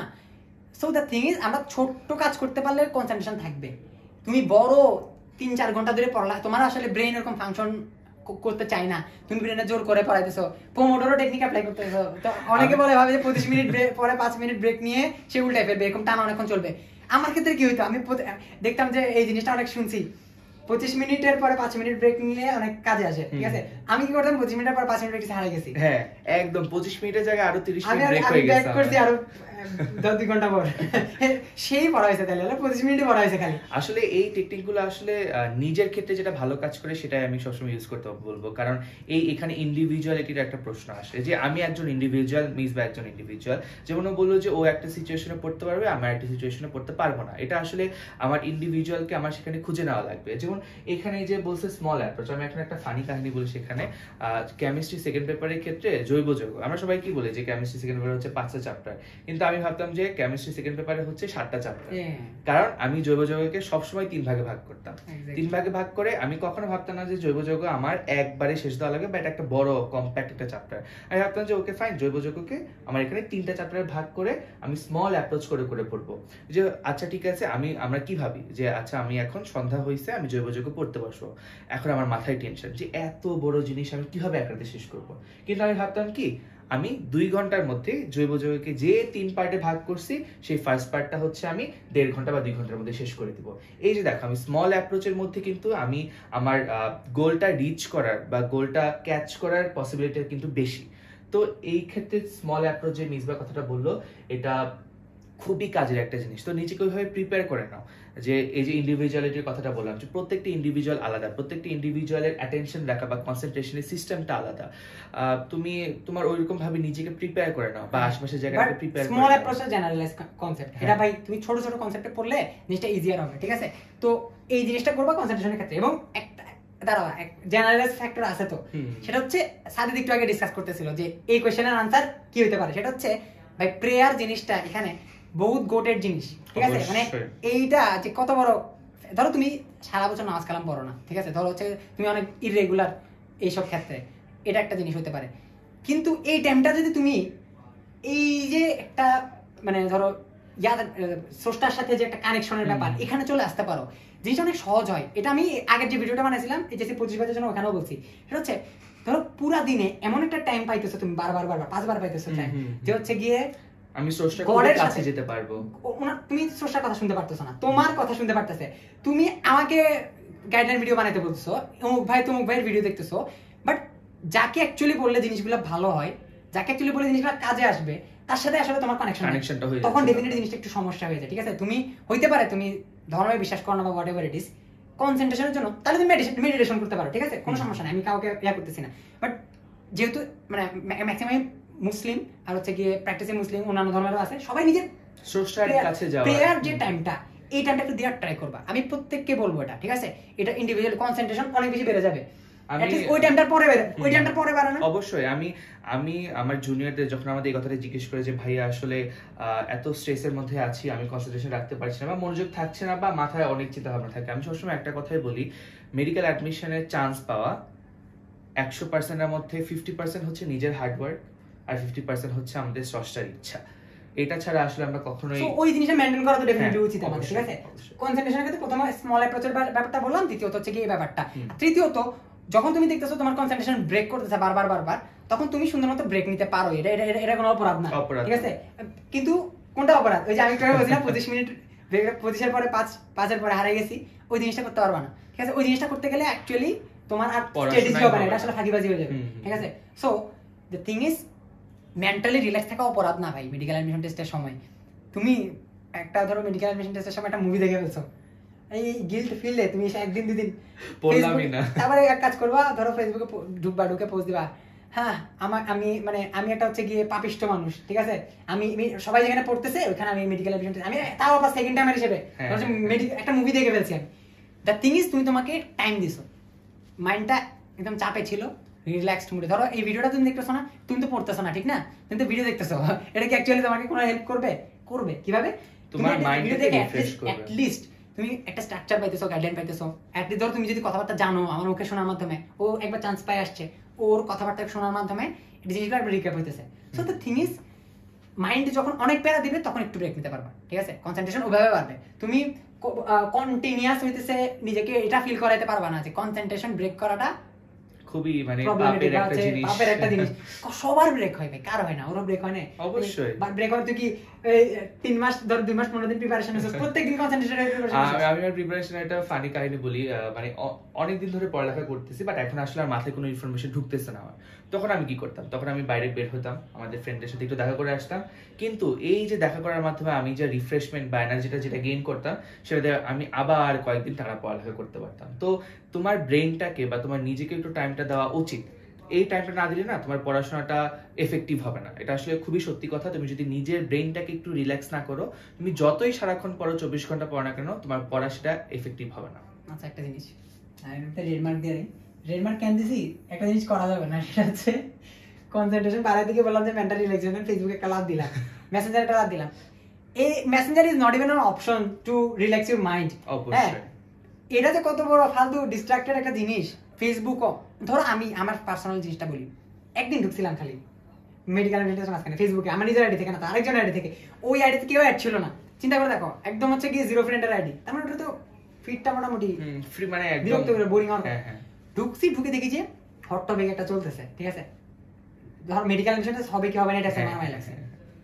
হইতে পারে জিও পলিটিক্স নিয়ে, হইতে পারে হোয়াট এভার ইট ইজ। দেখবা তোমার মাইন্ড, হিউম্যান যে মানে কত কিউরিয়াস থাকতে পারে, ওই কিউরিয়াসিটির জন্য তুমি ওটা ওই টপিক ইউটিউবে গিয়ে সার্চ দিবা, ওই টপিক গিয়ে তুমি আবার ফেসবুকে আবার ফ্রেন্ডে গিয়ে বলবা, ঠিক আছে। সো কনসেন্ট্রেট করতে গিয়ে এই ভুলটা করবা না যে তুমি আবার যে ডিস্ট্রাক্টেড হয়ে গেছো, কনসেন্ট্রেট করতে হয়ে গিয়ে ডিস্ট্রাক্টেড হয়ে গেছো। রিল্যাক্সের জন্য আমি এরকম কোনো social media is not even an option, ঠিক আছে।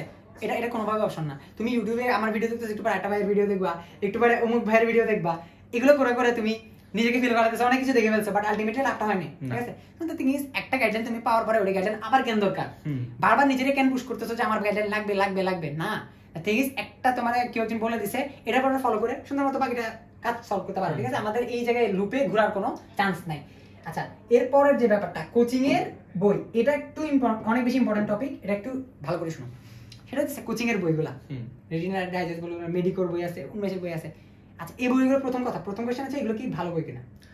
এই বইগুলা অবশ্যই ভালো বই, ডেফিনেটলি ভালো বই। কারণ এই বইগুলোর মধ্যে এই যে আমাদের মেইন বুকের মধ্যে যে অনেকগুলো ইনফরমেশন যেগুলো আছে, সেগুলোকে গুছায় কম্প্যাক্ট করে কিছু ট্রিক্স দিয়ে, মনে রাখার ট্রিক্স দিয়ে সেখানে দেওয়া। তো অবশ্যই এগুলাকে খারাপ বই বলার কোনো সুযোগই আসে না। আচ্ছা, সো প্রথম জিনিস ক্লিয়ার যে এগুলো অনেক ভালো বই। দ্বিতীয় কথা হচ্ছে, এগুলো কি কোনোভাবে মেইন বইয়ের বিকল্প কিনা? অনেক সুন্দর করে দেয়া না? হ্যাঁ, অনেক সুন্দর করে দেয়া, অনেক অনেক ইনফরমেশন নিমোনিক সহ দেয়া। হ্যাঁ হ্যাঁ, এত চমৎকার জিনিস কেন কখনো বিকল্প হইতে পারে না, সেটা আমি এক্সপ্লেন করব। সেটা হচ্ছে, তুমি চিন্তা করে দেখো আমাদের ব্রেন কিভাবে কাজ করে। আমাদের ব্রেন একটা কন্টিনিউয়াস, মানে ধরো লাইন, একটা লাইনের পর একটা লাইন কন্টিনিউয়াস ব্রেক দিয়ে দিয়ে জিনিসটা বোঝার ট্রাই করে। একটা এক্সাম্পল দিই, সেটা হচ্ছে ধরো একটা জায়গায় 14, মানে একটা মেডিটিক্স বলো বা যে কোনো একটা বই বলো, এখানে অনেকগুলো ইনফরমেশন একসাথে লাইন টু লাইন দেয়া। তোমার বইয়ে কিছুক্ষণ দেয়া যে তোমরা হয়তো জানো, এভাবে দেয়া।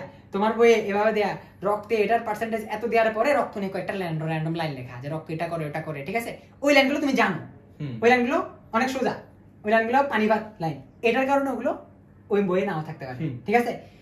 সো দ্য থিং ইজ, আমরা যখন বই থেকে পড়ি, এই লাইন টু এই লাইন আমরা তো হাইলাইটার দিয়ে দাগে রাখতেছি, বা হচ্ছে গিয়ে হোয়াট এভার ইট ইজ, কিন্তু আমাদের ব্রেনটা ফাংশন করতে পারে। পড়ার সময় একটা গ্যাপ পাই, এই ইনফরমেশন মাঝখানে কয়েকটা লাইন আছে, এটা রিল্যাক্সেশনের ব্যাপার আসে। কিন্তু ওই জিনিসটাকে যখন ছোট্ট করে একটা জায়গায় নিয়ে আসা হয় একটা বইয়ে, কোচিং এর বইগুলোতে, ওটা তো তোমার মনে রাখার জন্য সহজ, বাট জিনিসটাকে ফলো করার ক্ষেত্রে কঠিন। ফলো করা, আমার ব্রেন কোনো একটা জিনিসটাকে একসাথে গিলতে পারবে না। আমার ব্রেন বইয়ের ইনফরমেশনগুলো নিতে পারে, কিন্তু আমার ব্রেন এই যে কোচিং এর বইগুলা, এগুলোকে নিতে পারবে না। আমি এখানে একটা ফানি এক্সাম্পল দেই, সেটা হচ্ছে এই যে আমরা যখন বাড়ি বানাই, তো ইট তো আমাদের সেখানে মেইন একটা এলিমেন্ট। ইট, এখন কি আমি ইট দিয়ে বাড়ি বানাতে পারবো? কখনো সম্ভব না। আমার ইটের সাথে এখানে আমার বালি, জিনিসপত্রগুলো লাগে। এই যে লাইনগুলা, এগুলো ডট কানেক্ট করে, আমাদের ব্রেনের ফাংশনটা এভাবে কাজ করে, কানেক্টিং দ্য ডটস, ঠিক আছে। সো দ্য থিং ইজ, এই ডটগুলো মিসিং আমার কোচিং এর বইতে। খারাপ বলতেছি না, কারণ এগুলো দরকার। শর্ট একটা যদি চ্যাপ্টার দিয়ে দিই, আমি ডেফিনেটলি সবচেয়ে ইম্পর্টেন্ট লাইনগুলোই দিব, ঠিক না।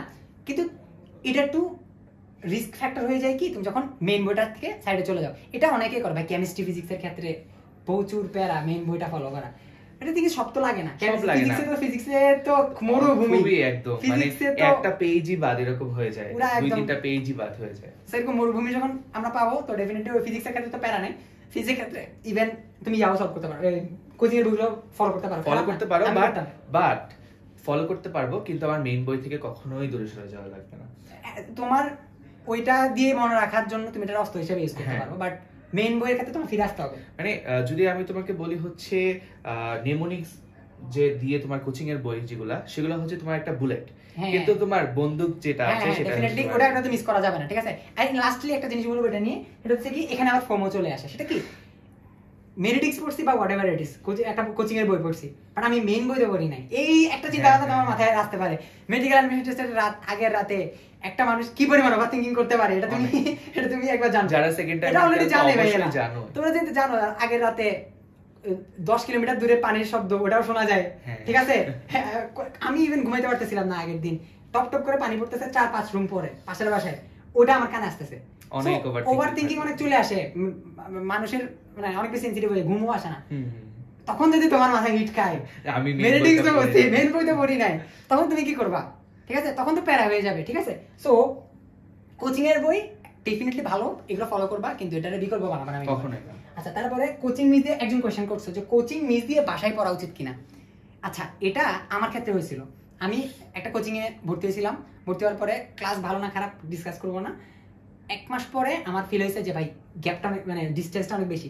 আমার বাসা থেকে 30 মিনিট 40 মিনিট লাগতেছে যাইতে, 30 মিনিট আসতে যাইতেছে, এই 2 ঘন্টাতে সমস্যা হয়ে যাচ্ছে। আবার 1 ঘন্টা একটা চ্যাপ্টার ওরা কভার করাইতেও পারতেছে না, ঠিক আছে। এটা কিন্তু পসিবল না, একটা ঘন্টায় তোমার পুরো চ্যাপ্টার খাওয়াই দিলাম, পসিবল না, লাগাই দিয়ে আসতে পারি, ঠিক আছে। সো ওই টাইমটা আমি চিন্তা করলাম যে কেন না আমি নিজে দিই।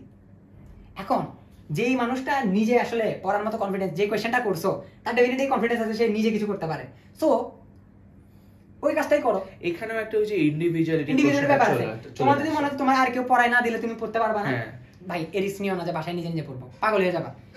কিন্তু আমি এটা করছি, আমি রিস্ক নিতে, আমি জানতাম যে একটা জিনিস আমি ইউটিউব ঘেটে হইলো, ক্রোম ঘেটে হইলো, গুগল করে হইলো, চ্যাট জিপিটি মেরে হইলো বুঝেই ছাড়বো। তো আমার ওই ক্যাপাবিলিটি আছে ছিল দেখে আমি ওই রিস্ক নিয়েছি, ঠিক আছে। তো তোমরা এটা যারা ফিল করতেছো কোচিং অনেক দূরে প্যারা হয়ে যেতেছে, বুঝাতে পারো না, কোচিং ফালতু হয়েছে, এটা আসলে তোমার নিজের স্ট্রেংথের উপর ডিপেন্ড করে ডেফিনেটলি। তো একটু কারেজ নিতে পারো, ঠিক আছে ভাই, পসিবল, এটা অ্যাকচুয়ালি পসিবল। কোচিং যদি অনেক দূরে হয়ে যায় বা কোচিং এ যদি তুমি আসলে কিছু বুঝো না, তুমি কেন যাবে কোচিং এ? তুমি ইউটিউবে প্রচুর ভালো ভিডিও পাবা, এটা একদম ট্রু যে ইউটিউব দিয়ে তোমার চান্স পাওয়া পসিবল, ঠিক আছে। এখন মানে মাশাআল্লাহ ইন্টারনেটের মধ্যে সেই লেভেলের ফ্রি কন্টেন্ট বা আছে যেখানে তুমি আসলে পড়াশোনা কমপ্লিট করতে পারো। একটা দুটো চ্যাপ্টারে নাই, বাট অনেকগুলো তো ম্যাক্সিমামই তো আছে, ঠিক আছে। যেটা নাই ওটা তুমি খুঁজে বের করবা, সমস্যা নাই। ওটা তোমার দরকার হলে ওটার জন্য তুমি কোচিং এর তো ওটা দরকার হলে ওই চ্যাপ্টারের জন্য তুমি একটা স্যার রাখতে পারো, কোনো সমস্যা নেই, এটা একটা অল্টারনেটিভ হইতে পারে, ঠিক আছে। তো এই জিনিসগুলো নিয়ে আমরা ডিসকাস করলাম। এবারে একটা জিনিস খেয়াল রেখা, ফার্স্ট টাইমারদের থেকে তুমি কিভাবে আগায় থাকবা।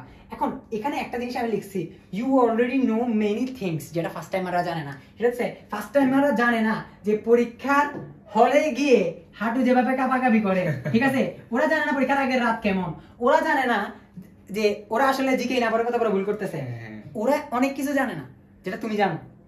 এটা তোমার অনেক বড়, তুমি ধরো ওই যে কয়েকজন কোশ্চেন করছো, ফেল করছো, তুমি যদি ফেলও করো তুমি তো গেছো না, অ্যাটলিস্ট ও তো ওটা যায়নি, এক্সাম হলে এক্সপেরিয়েন্সটা ফার্স্ট টাইমার থেকে আগে আসো অনেক বেশি।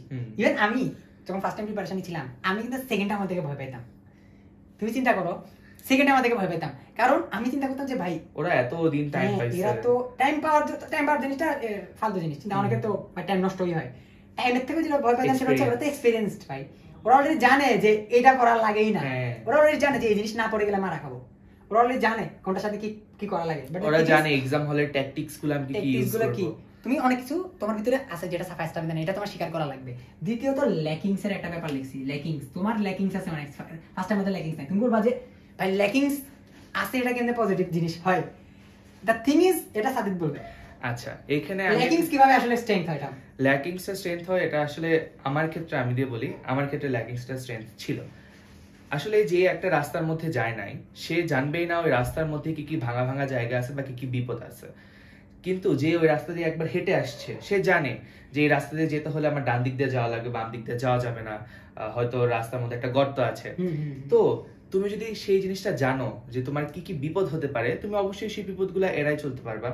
তুমি জানো যে তোমার এক্সাম আমি ধরো তোর ফার্স্ট টাইমে কি কি মিস্টেক ছিল, এটা একটু ডিসকাস। যেমন ফার্স্ট টাইমার আমি যখন ছিলাম, তখন আমি বুঝতে পারলাম যে আমার রিভিশন বেশি হয় নাই, এক্সাম হলের যে ফিয়ার যেটা ছিল বা টাইম ম্যানেজমেন্ট সেটা আমার সমস্যা ছিল, বা কিছু চ্যাপ্টারের বেসিক আমি কমপ্লিট না করে চলে গেছিলাম। কিন্তু সেকেন্ড টাইমে এসে কিন্তু আমি জিনিসটা বুঝতে পারছি যে আমার সমস্যাগুলো কি কি, বা আমার রাস্তার মধ্যে আমার কি কি বিপদ আসতে পারে। তো সেই বিপদগুলা আমি জানি বলেই কিন্তু আমি সেগুলা সলভ করে আমাকে সেটাগুলোকে আমি স্ট্রেংথ বানাইতে পারছি। কিন্তু যারা ফার্স্ট টাইমার আছে তারা কিন্তু কিন্তু জিনিসটা জানে না। ওই দেশে চিন্তা করতেছে যে কালকের এক্সামটা আমি দিব না, কারণ আমার প্রিপারেশন নেই। হ্যাঁ হ্যাঁ, কিন্তু তুমি একটা জিনিস জানো যে এক্সাম দেওয়াটা একটা অক্সিজেনের মতো। এটা কেন? কারণ এটা আমি সব সময় বলি যে ধরো একটা 5টা চ্যাপ্টারের এক্সাম, এর মধ্যে একটা চ্যাপ্টার খালি তুমি পারো, তুমি তাও এক্সামটা দিবা, ওই একটা চ্যাপ্টার জাজ হয়ে গেল। হ্যাঁ হ্যাঁ, এখন ধরো ফার্স্ট টাইমারদের মধ্যে সবাই কেন ম্যাক্সিমাম কেন সেকেন্ড টাইমার হয়ে যায়? এটার আনসার হচ্ছে ওই এক্সাম ফোবিয়া। ঠিক আছে, এই যে এক্সাম ফোবিয়ার লাইন আমি লিখলাম, ঠিক আছে, এই যে দেখো তোমার স্ট্রেংথ। এক্সাম ফোবিয়া কিন্তু তোমার নাই এখন, তুমি কিন্তু জানো যে এক্সাম থেকে পালায় আসার থেকে এক্সাম দেওয়াটা বেটার। ঠিক আছে, তো এক্সাম ফোবিয়াটা এক্সাম হলের তো আছেই, হলের কাহিনী তো আছেই, হলের এক্সপেরিয়েন্স তো আছে, তোমরা জানোই সেটা। কিন্তু সাথে এক্সাম ফোবিয়া, প্রত্যেকদিন এক্সাম দেওয়া বা হচ্ছে গিয়ে একটা টাইম পর এক্সাম দেওয়া, নিজে এটা এক্সামটাকে একটা রুটিন বানায় নেওয়া দিনের। হ্যাঁ হ্যাঁ হ্যাঁ, সো এই ভুলগুলো তুমি আসলে করবা না, মানে করা উচিত না আর কি। তুমি করবা যদি হচ্ছে ফলো কথাবার্তাগুলো ফলো না করো, যদি ভুল করো তখন ডেফিনেটলি নিজের ক্ষতি। ঠিক আছে, এখন এক্সাম নিয়ে আরো কিছু কথাবার্তা বলি। এক্সাম নিয়ে সেটা হচ্ছে অলওয়েজ একটা জিনিস ট্রাই করবা, যে এক্সামটা দিতেছো ওইটার যেই পার্টটা তুমি পারো ওটার একদম একদম পারফেক্টলি, হ্যাঁ, যেন এটা আমার না লাগে করার পরে যাবে, আর্ট হিসেবে নিবা। ঠিক আছে, যেমন আমি আমার কথা বলি, আমি বলতেছি না প্রোগ্রেশন, আরেকজনটা দেখতাম, আমি নিজেরটা দেখতাম, আমি দেখতাম যে আমার মার্ক 70, আমি দেখতাম যে আমার মার্ক একটাতে 65, আমি দেখতাম একটা হইতে পারে আরো কম বা বেশি, হোয়াটএভার ইট ইজ। আমি স্টিল গিয়ে কোচিং এ বলতাম যে কোচিং এর এক্সাম সহজ হইতেছে। কেন? কারণ আমি প্রিপারেশন নিতাম 78-এর, আমার ধরো মার্ক আসতেছে 75, ঠিক আছে, বা মার্ক আসতেছে 70। ঠিক আছে, সো দ্য থিং ইজ আমি দেখতেছি যে আমার যে চ্যাপ্টারগুলো পড়া আছে ওগুলোর ভিতর থেকে আমি ভালো মতো পারতেছি। বাকিগুলো যেগুলো আমি প্রিপারেশন ছাড়া গেছি ওগুলো আমি আন্দাজ জমা মারিনি, ওগুলো আমি আনসারই করিনি। ঠিক আছে, সো দ্য থিং ইজ যখনই কোচিং এ বা যে কোনো জায়গায় এক্সাম দিবা, একটা পার্ট ভালো মতো মানে যে পার্টটা দিতে যাবো ওটা ভালো মতো পড়ে যাবা, বাকিটা তাকাবো না। বাকিটা কেন তাকাবা না? ধরো হচ্ছে কালকে রক্ত আর হচ্ছে গিয়ে রেচন, যে রেচন তন্ত্র, এইটার হচ্ছে গিয়ে এক্সাম। রক্ত আমার ভালো মতো পড়া আছে, কারণ আমি এটা ভালো মতো আরেকবার পড়ে গেছি। ঠিক আছে, এক্সামের টাইম হচ্ছে 2 ঘন্টা, 2 ঘন্টায় 1 ঘন্টা আমার রক্ত রিভিশন দিতে চলে গেছে, আর হচ্ছে আর 1 ঘন্টা আছে। এই 1 ঘন্টা কি আমার রেচন পুরোটা একবার রিডিং দিয়ে চলে যাওয়া উচিত? এখন এই রিডিং এর ব্যাপারটা আসলে তুমি যদি মনে করো আরেকবার পড়ে থাকো, সেকেন্ড টাইম আমাদের দেখতে বলতেছি, ধর যে ওই এক্সাম দিতে পড়াই না কোনোদিন, হ্যাঁ হ্যাঁ, ওর কি একবার পুরোটা রিডিং দিয়ে চলে যাওয়া উচিত এক্সাম দিতে? একবার পড়ে রিডিং দিয়ে আসলে কিছু মনেই রাখতে পারবে না। না মনে রাখার জন্য এটাই বলতেছি, ধরো 1 ঘন্টা তুমি 2 পেজ পড়ে যেতে পারো, হ্যাঁ 2 পেজ যে পড়ছো ওই 2 পেজ তোমার পড়তে আবার কষ্ট হবে না। কিন্তু তুমি যে এক্সাম দেওয়ার জন্য একবার পরে কোনো রকম পরে চলে গেলা, তুমি কি ভাবছো এত টাইম আছে তোমার, তুমি আরেকবার এটা এসে পড়তে পারবা? পসিবল না। 1 ঘন্টা আছে, 1 ঘন্টা এটা মানে তোমার ওই এক্সামের জন্য 1 ঘন্টা না, এটা তোমার মেডিকেল অ্যাডমিশন টেস্টের 1 ঘন্টা। এটা তুমি যেন তেন ভাবে ওয়েস্ট করতে পারবা না। এটারে তুমি রেশনে 2টা পেজ পড়ে ওয়েস্ট করতে পারো, সরি ওয়েস্ট না, এটা ইউটিলাইজ করতে পারো যতটুকু, কিন্তু পুরোটা পড়ে এটা কোনোভাবেই মাথায় থাকবে না, পুরোটাই মাথা থেকে চলে যাবে। তার চেয়ে বরং 1-2টা পেজ পড়ি, সো যেটা দিবা এক্সাম ভালো মতো দিবা। এক্স্যাক্টলি, একটা টপিক যখন পড়বা এরকম ভাবে পড়বা না যে এটা আমি এখন একদম শেষ করে যাই, আমার আজকে ভালো লাগতেছে না, আমি অন্য একদিন পড়বো, এইভাবে কখনোই রেখে যাবে না। তুমি যখন একটা জিনিস পড়বা এরকম ভাবে পড়বা যেন এইখান থেকে প্রশ্ন আসলে তোমার কখনো আটকানো না যায়। এটা বলতেছি, মানে কম কোয়ান্টিটি কম হোক সমস্যা নাই, কোয়ালিটিটা একদম পারফেক্ট হতে হবে। ঠিক আছে, তোমার একটা এক্সামে 4টা চ্যাপ্টার পড়ে যাও না, এটা দিয়ে তোমারে কেউ জাজ করবে না। কিন্তু তুমি মেডিকেল অ্যাডমিশন টেস্টে 4টা চ্যাপ্টার যেন তেন ভাবে পড়ে গেছো, তুমি চান্স পাবা না। ঠিক আছে, এবার আসি এই যে ভুল সর্ট আউটটা। ঠিক আছে, তোমার প্রথম টার্গেট থাকবে তোমার স্ট্রেংথ যদি বুঝতে হয়, তোমার ভুল সর্ট আউট করতে হবে। আমি ভিডিওতে যত কথাই বলি না কেন, আমি কিন্তু জানি না যে তুমি কেন চান্স পাও নাই। ঠিক আছে, তো তোমার একটু ঠান্ডা মাথায় জিনিসগুলো অলরেডি অনেকে হয়তো যারা ভিডিওটা দেখতেছো অলরেডি অনেকেই ভুল করে সর্ট আউট করে গেছো, তার জন্য অলরেডি কংগ্রেচুলেশন, এক স্টেপ আগে আছো। রিভিশন স্ট্র্যাটেজি, আর এখানে অবশ্যই আবারও জিকে এর কথা আমি লিখছি। ঠিক আছে, জিকে এর ক্ষেত্রে তোমরা ডেফিনেটলি আগায় থাকবা, কিভাবে এটা আমি এক্সপ্লেইন করছি, কিন্তু রিভিশন স্ট্র্যাটেজিটা নিয়ে একটু কথাবার্তা বলি। দ্য থিং ইজ তুমি একদম মানে সেকেন্ড টাইমার হিসেবে কিছু বেস তোমার আছে। ঠিক আছে, তোমার ওই যে রক্তের চ্যাপ্টারটা তোমার এখন পড়তে 30 মিনিট লাগবে, কারণ ওটা থেকে হাইয়েস্ট এক্সট্রা ইনফরমেশন আছে যেগুলো ওগুলো তুমি জানো, আর এবং এক্সট্রা রাইটার। ঠিক আছে, এখানে ধরো আমি যদি লিখি এক্সট্রা ইনফো, ঠিক আছে, এক্সট্রা ইনফো শর্ট সিলেবাসের বাইরে। ও আচ্ছা, এটা তো বলতে বলে যাইতেছি, এক্সট্রা সিলেবাস, রাইটার, সিলেবাস, দুইটাই তুমি কিন্তু ফোকাস করার মতো টাইম আছে তোমার, এটা ফার্স্ট টাইম আমাদের নাই। সো এইটা কিন্তু তোমার ডেফিনেটলি স্ট্রেংথ হইতে পারে যদি তুমি জিনিসটাকে কাজে লাগাও, ঠিক আছে? যদি তুমি জিকেই এক্সট্রা রাইটার আর হচ্ছে গিয়ে এক্সট্রা সিলেবাস এগুলোর মোটামুটি একটা মেকানিজমের মধ্যে নিয়ে আসতে পারো, 2-1 ঘন্টা দিনের মধ্যে ফিক্সড রেখে পড়তে পারো, সো ডেফিনেটলি তোমার জিনিসটা লাভ হবে। এক্সট্রা রাইটার কিভাবে পড়বা বলে দিছি, ঠিক আছে? এক্সট্রা সিলেবাস কিভাবে পড়বা সেটা একটু বলি।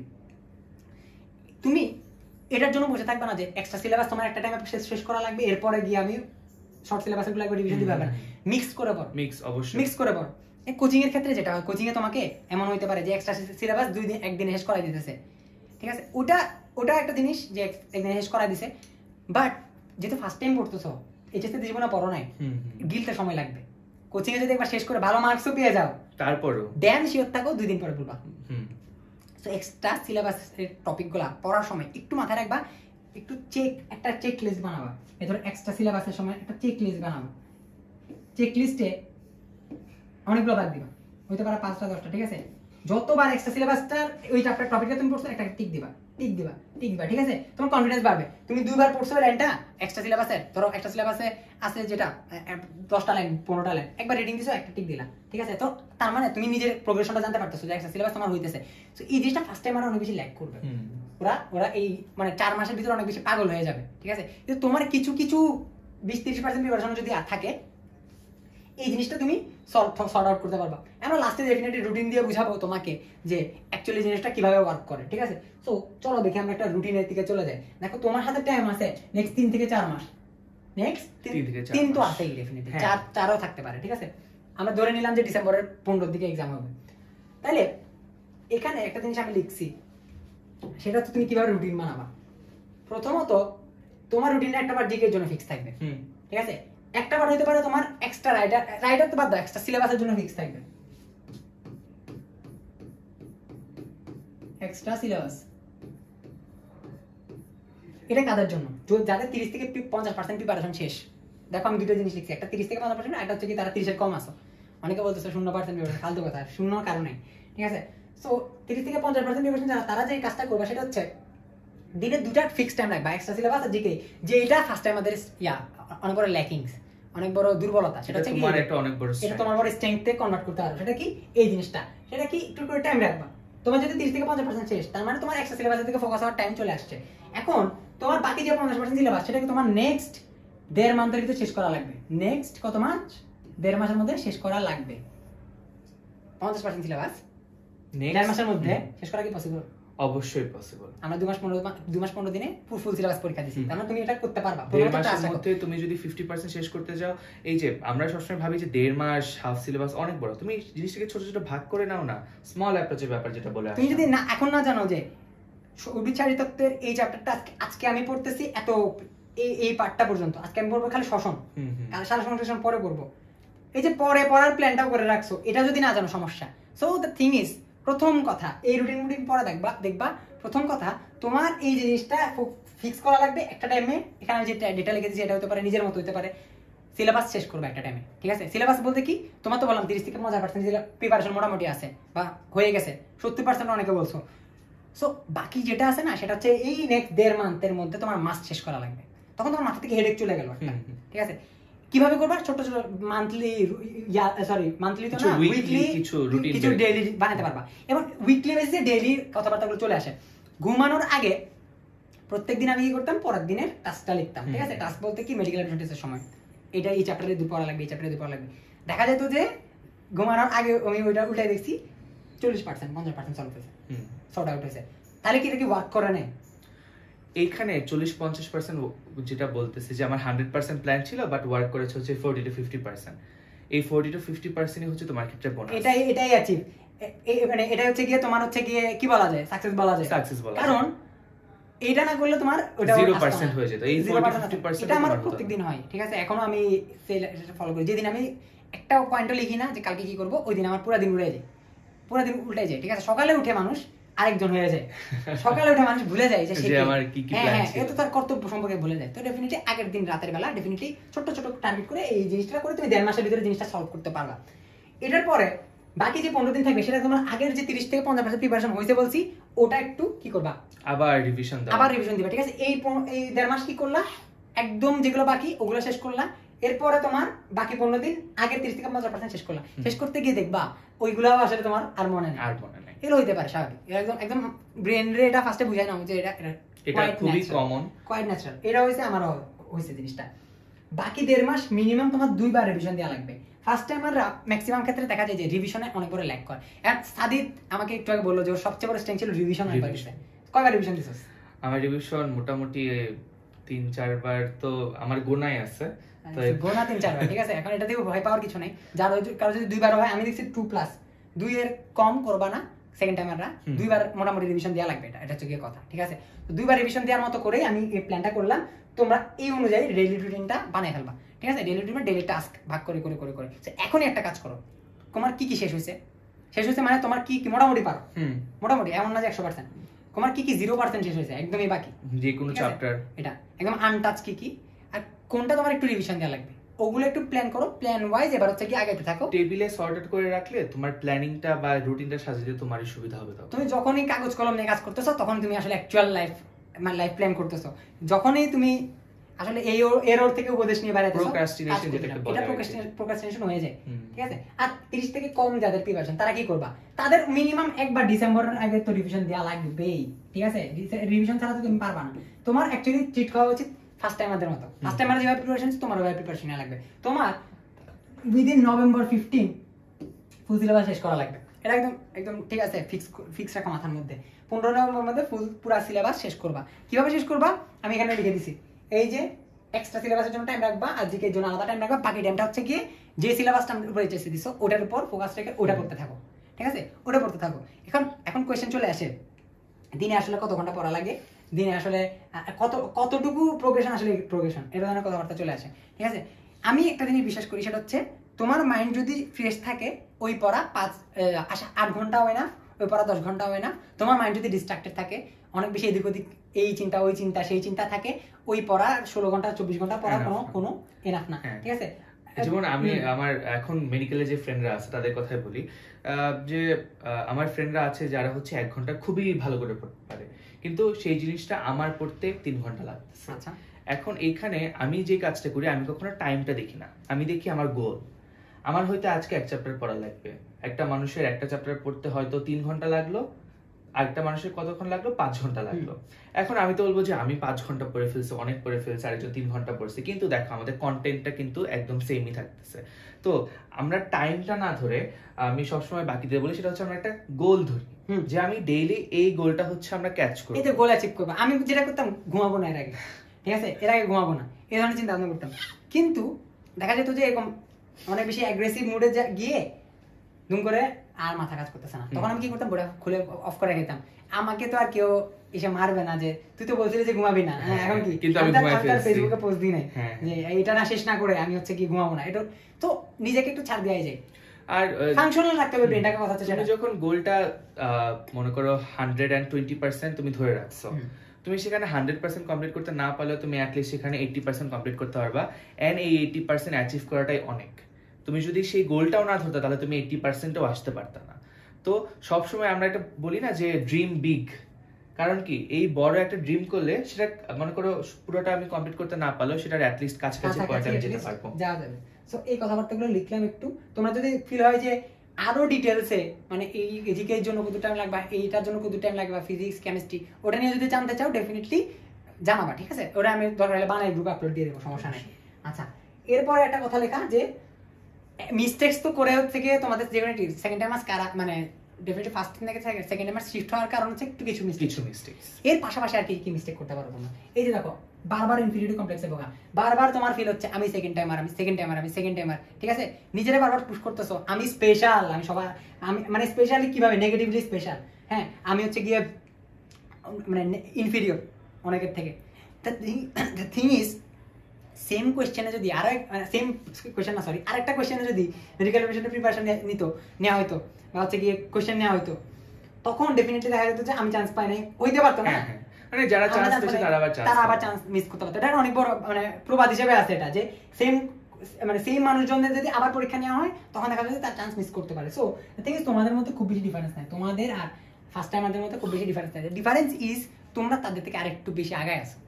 আমি যেটা বলতাম যে আমি সেকেন্ড টাইমার থেকে ভয় পাই, কারণ যে মানুষটা সারাদিন ইনফিরিয়রিটিতে ভুগতেছে সে ভালনারেবল, তার দিয়ে কিছু হবে না। এটা একদম একদম লিখে রাখো, যেই মানুষটা সারাদিন ইনফিরিয়রিটিতে ভুগতেছে তার দিয়ে কিছু হবে না। কিন্তু আমি সেকেন্ড টাইমার এমনও দেখছি ও নিজেকে সেকেন্ড টাইমারই ভাবতেছে না, ও নিজেকে মেডিকেল অ্যাডমিশন টেস্ট ক্যান্ডিডেট ভাবতেছে। ঠিক আছে, তুমি সেকেন্ড টাইমার না। প্রথম কথা এটা একদম লিখে রাখো, তুমি medical admission test candidate with some special criterias, with some special criterias. এইটা যতক্ষণ মাথায় ঢুকাইতে পারবা না তুমি সেকেন্ড টাইমারে থেকে যাবে, তোমার চান্স ততক্ষণ মিস যাবে। অ্যাজ এ সেকেন্ড টাইমার আমি কথাটা বলি যে সেকেন্ড টাইমে আসলে আমাদের মাথায় অনেক কিছু চলে। সেখানে হয়তো যে আমার ফ্রেন্ড অন্য জায়গায় চান্স পেয়ে গেছে, বা আমার একটা ভালো অবশ্যই একজন কোশ্চেন করছে যে একা একা তার প্রিপারেশন নিয়ে রাখছে, ফ্রেন্ডরা চান্স পেয়ে গেছে, ফ্রেন্ডরা চান্স পেয়ে গেছে, বা বাসার মধ্যে একটু কথাবার্তা শোনা অনেকেরই লাগে, যেহেতু অনেকে শুনতেছে, অনেকে শোনা লাগে। কিন্তু মেডিকেলটা হচ্ছে অ্যাডমিশনটা পুরাটাই হচ্ছে একটা mind game.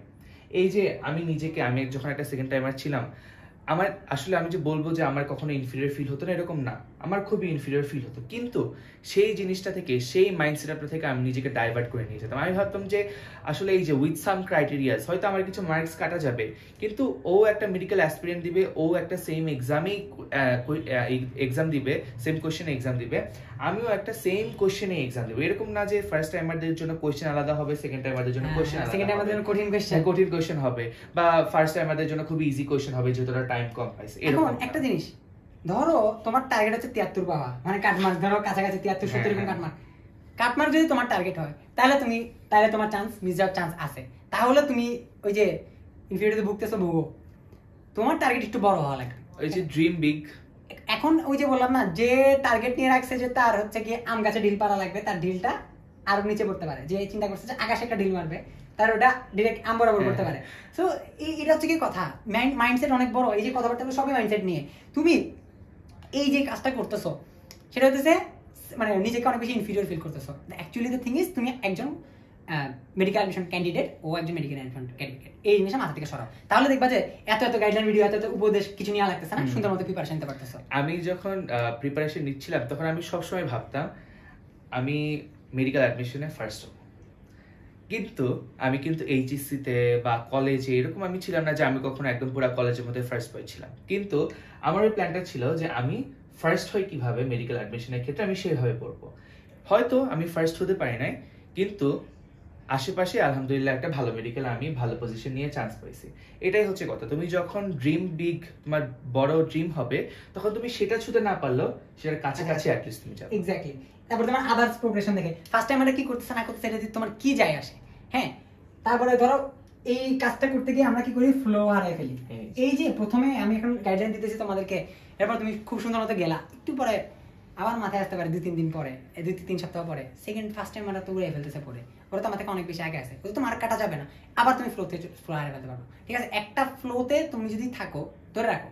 The thing is ধরে রাখাটা একটা টাফ, বাট ধরে রাখতে হবে। ঠিক আছে, আমি একটা জিনিস বলি, আদার্স প্রোগ্রেশন সব চলে যাবে। সেটা হচ্ছে ধরো মেডিকেল অ্যাডমিশন টেস্টে সিট আছে কত, 4200। এটা আমি আগের ভিডিওতে বলছি।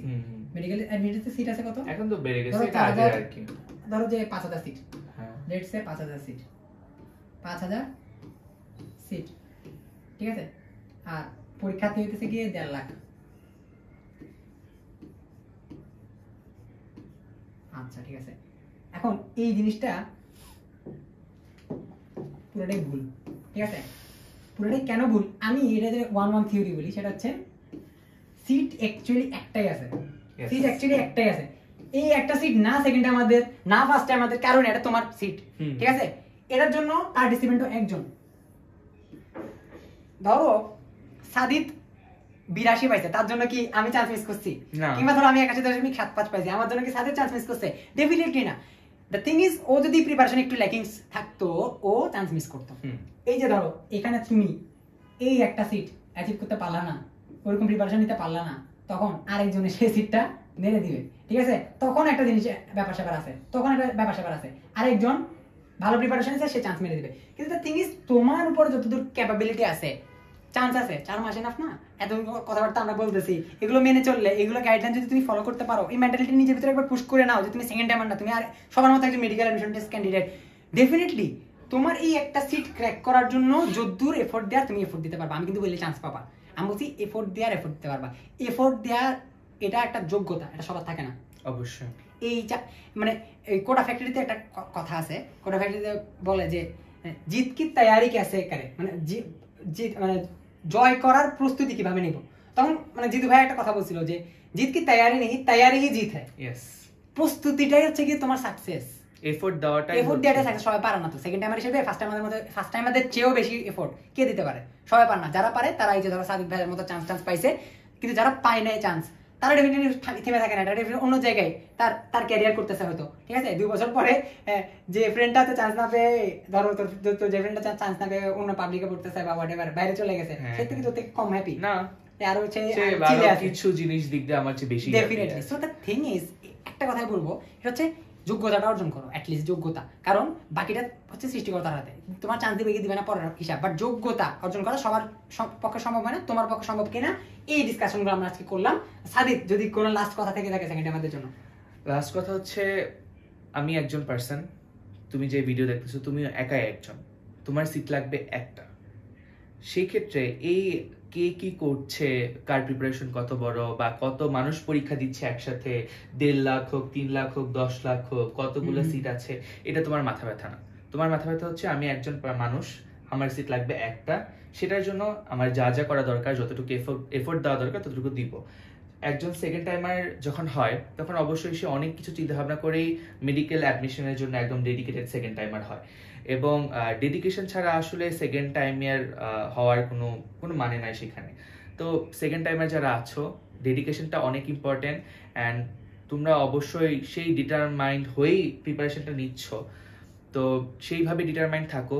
ফ্লোটা কখনোই ছেড়ে দিও না, কারণ একবার ফ্লো ছেড়ে দিলে সেই আবার ফ্লোতে ব্যাক আসে, সেই জিনিসটা তোমার জন্য খুবই টাইম কনজিউমিং। যখন এই যে আমরা বলছি যে 3-4 মাসের মতো টাইম আছে, তুমি হয়তো ভাবছো 3-4 মাস অনেক, কিন্তু না, 3-4 মাস তুমি অবশ্যই দেখবা যে দেখতে দেখতে চলে যাচ্ছে।